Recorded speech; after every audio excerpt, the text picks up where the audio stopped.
Bismillahirrahmanirrahim. In the name of God, the most merciful, the most beneficent. Your Majesties, Your Royal Highnesses, distinguished members of the Norwegian Nobel Committee, dear sisters and brothers. Today is a day of great happiness for me. I'm humbled that the Nobel Committee has selected me for this precious award. Thank you to everyone for your continued support and love. Thank you for the letters and cards that I still receive from all around the world. Your kind and encouraging words strengthens and inspires me.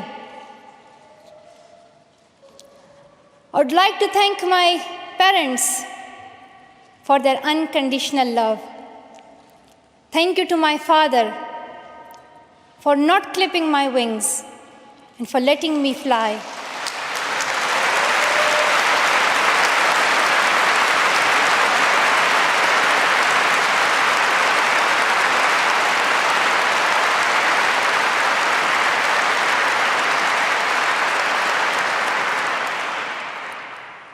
Thank you to my mother for inspiring me to be patient and to always speak the truth, which we strongly believe is the true message of Islam.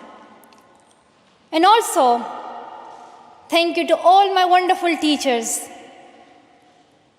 who inspired me to believe in myself and be brave.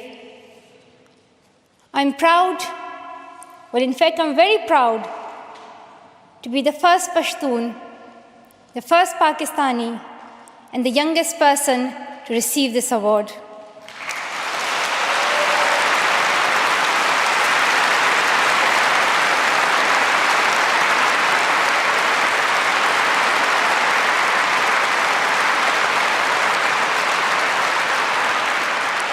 Along with that, I'm pretty certain that I'm also the first recipient of the Nobel Peace Prize who still fights with her younger brothers.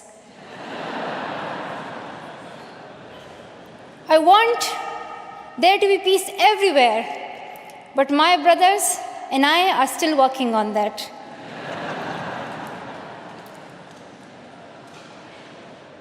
I'm also honored to receive this award together with Kailash Satyarthi, who has been a champion for children's rights for a long time, twice as long, in fact, than I have been alive.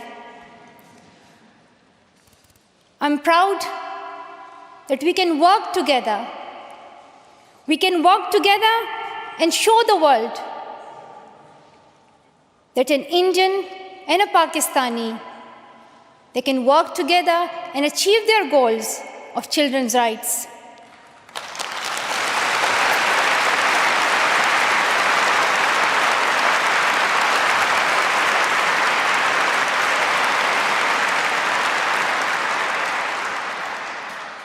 Dear brothers and sisters, I was named after the inspirational Malala of Maiwand, who is the Pashtun Joan of Arc. The word Malala means grief-stricken, sad.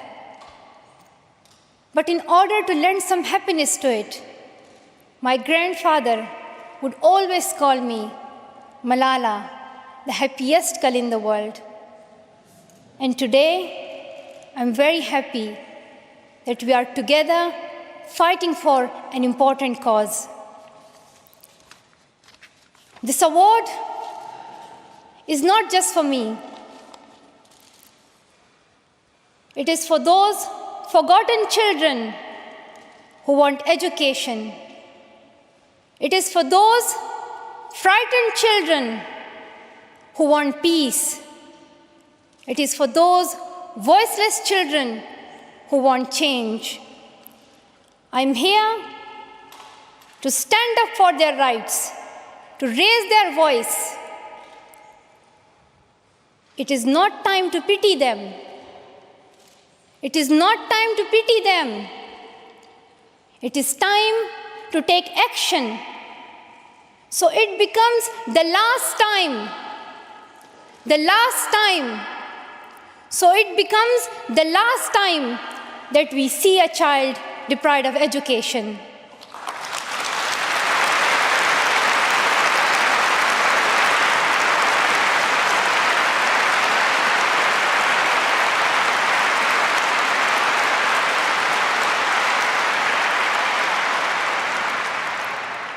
I have found that people describe me in many different ways.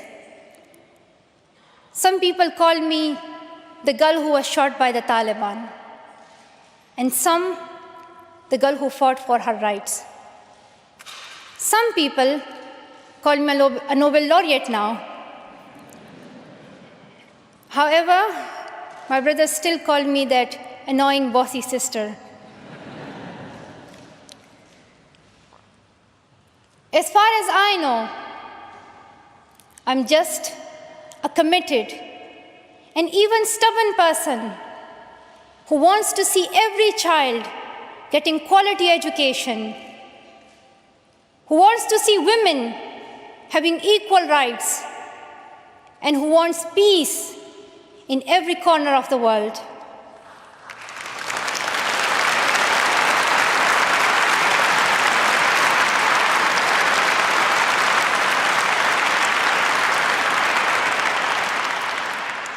Education is one of the blessings of life and one of its necessities. That has been my experience during the 17 years of my life. In my paradise home, Swat, I always loved learning and discovering new things. I remember when my friends and I would decorate our hands with henna on special occasions. And instead of drawing flowers and patterns, we would paint our hands with mathematical formulas and equations. We had a thirst for education. We had a thirst for education because our future was right there in that classroom. We would sit and learn and read together. We loved to wear neat and tidy school uniforms. And we would sit there with big dreams in our eyes. We wanted to make our parents proud and prove that we could also excel in our studies and achieve those goals which some people think only boys can. But things did not remain the same. When I was in Swat, which was a place of tourism and beauty, suddenly changed into a place of terrorism. I was just 10, that more than 400 schools were destroyed. Women were flogged.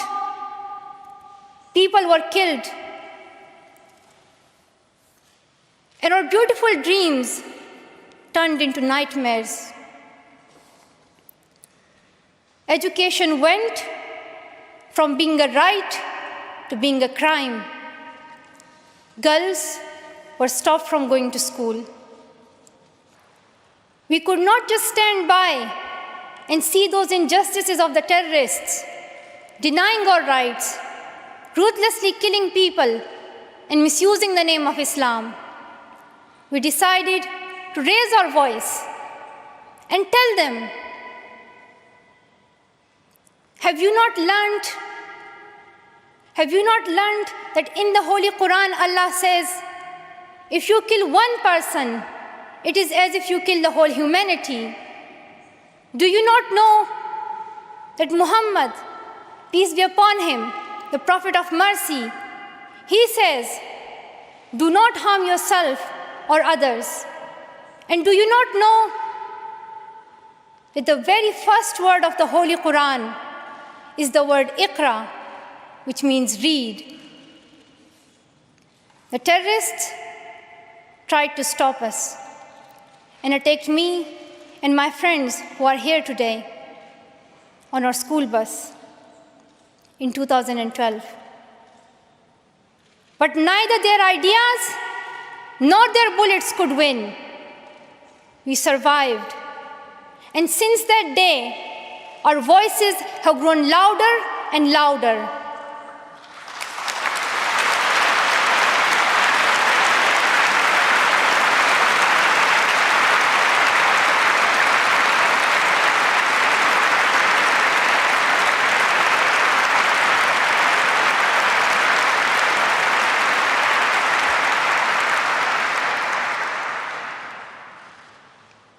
I tell my story not because it is unique, but because it is not. It is the story of many girls. Today, I tell their stories too. I have brought with me some of my sisters from Pakistan, from Nigeria, and from Syria who share this story. My brave sisters, Shazia and Kainat, who were also shot that day on our school bus. But they have not stopped learning. And my brave sister, Kainat Somro, who went through severe abuse and extreme violence. Even her brother was killed, but she did not succumb. Also, my sisters here, whom I have met during my Malala Fund campaign. My 16-year-old courageous sister, Mozoon, from Syria, who now lives in Jordan as a refugee. And she goes from tent to tent, encouraging girls and boys to learn. And my sister, Amina, from the north of Nigeria, where Boko Haram threatens and stops girls and even kidnaps girls just for wanting to go to school. Though I appear as one girl, one person who is 5 foot 2 inches tall, if you include my high heels, it means I'm 5 foot only. Girls.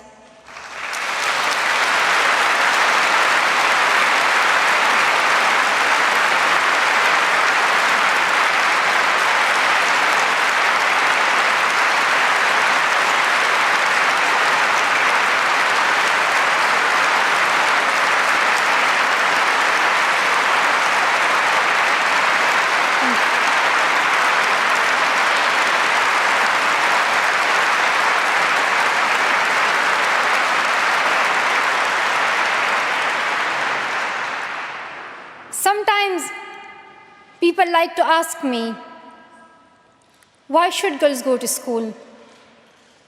Why is it important for them? But I think the more important question is, why shouldn't they? Why shouldn't they have this right to go to school? Dear brothers and sisters, today, in half of the world, we see rapid progress and development. However, there are many countries where millions still suffer from the very old problems of war, poverty, and injustice. We still see conflicts in which innocent people lose their lives and children become orphans. We see many people becoming refugees in Syria, Gaza, and Iraq. In Afghanistan, we see families being killed in suicide attacks and bomb blasts. Many children in Africa do not have access to education because of poverty. And as I said, we still see girls who have no freedom to go to school in the north of Nigeria. Many children in countries like Pakistan and India, as Kailash Satyarthi mentioned, many children, especially in India and Pakistan, are deprived of their right to education because of social taboos, or they have been forced into child marriage or into child labor. One of my very good school friends, the same age as me, who has always been bold and confident girl, dreamed of becoming a doctor. But her dream remained a dream. At the age of 12, she was forced to get married. And then soon, she had a son. She had a child when she herself was a child, only 14. I know that she could have been a very good doctor, but she couldn't because she was a girl. Her story is why I dedicate the Nobel Peace Prize money to the Malala Fund to help give girls quality education everywhere, anywhere in the world, and to raise their voices. The first place this funding will go to is where my heart is, to build schools in Pakistan, especially in my home of Swat and Shangla.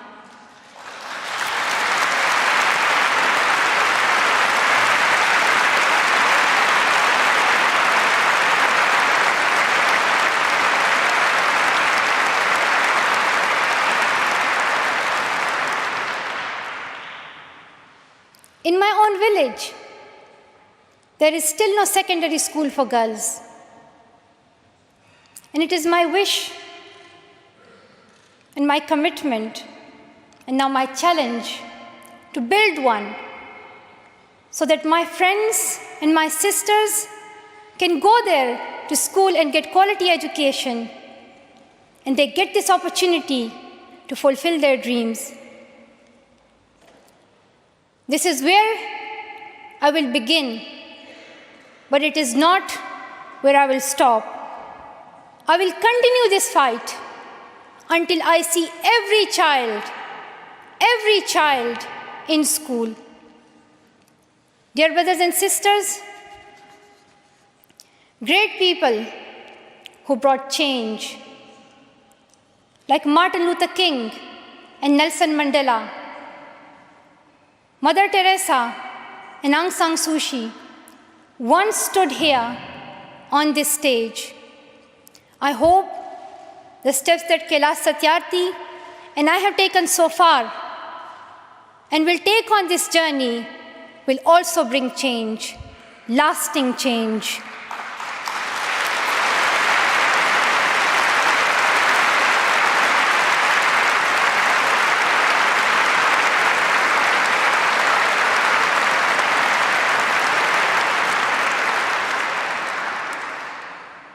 My great hope is that this will be the last time. This will be the last time we must fight for education.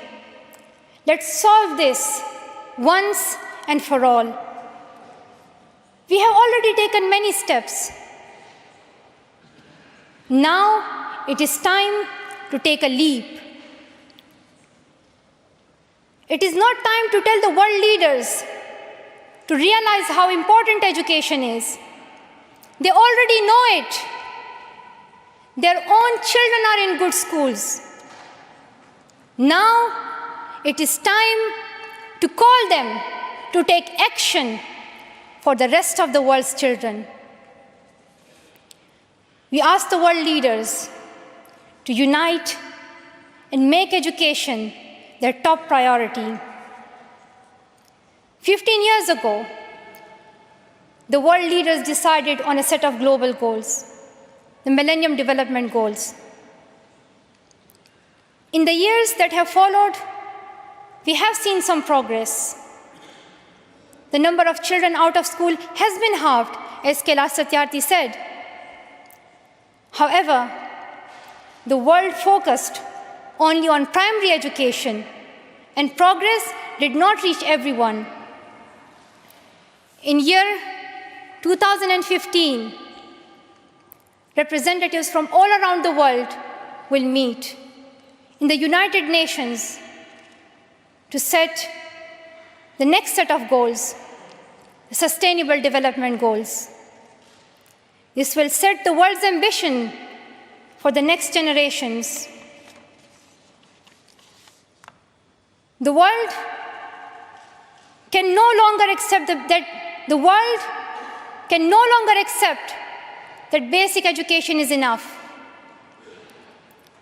Why do leaders accept that for children in developing countries, only basic literacy is sufficient when their own children do homework in algebra, mathematics, science, and physics? Leaders must seize this opportunity to guarantee a free, quality, primary and secondary education for every child.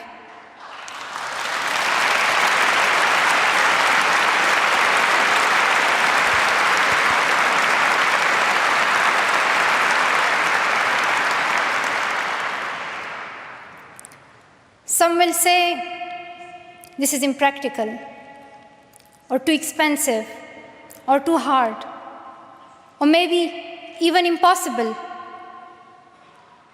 But it is time the world thinks bigger. Dear sisters and brothers, the so-called world of adults may understand it, but we children don't. Why is it that countries which we call strong are so powerful in creating wars, but are so weak in bringing peace? Why is it?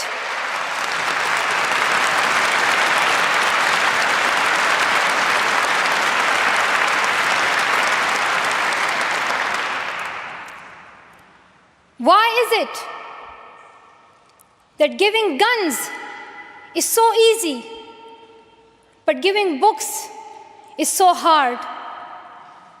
Why is it? Why is it that making tanks is so easy, but building schools is so hard? We are living in the modern age, and we believe that nothing is impossible. We have reached the moon 45 years ago, and maybe we'll soon land on Mars.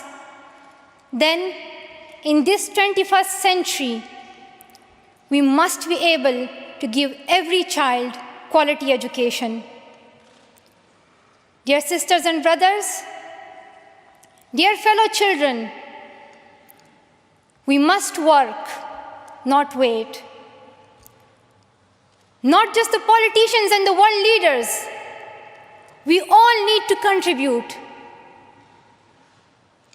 Me, you, we. It is our duty. Let us become the first generation to decide to be the last.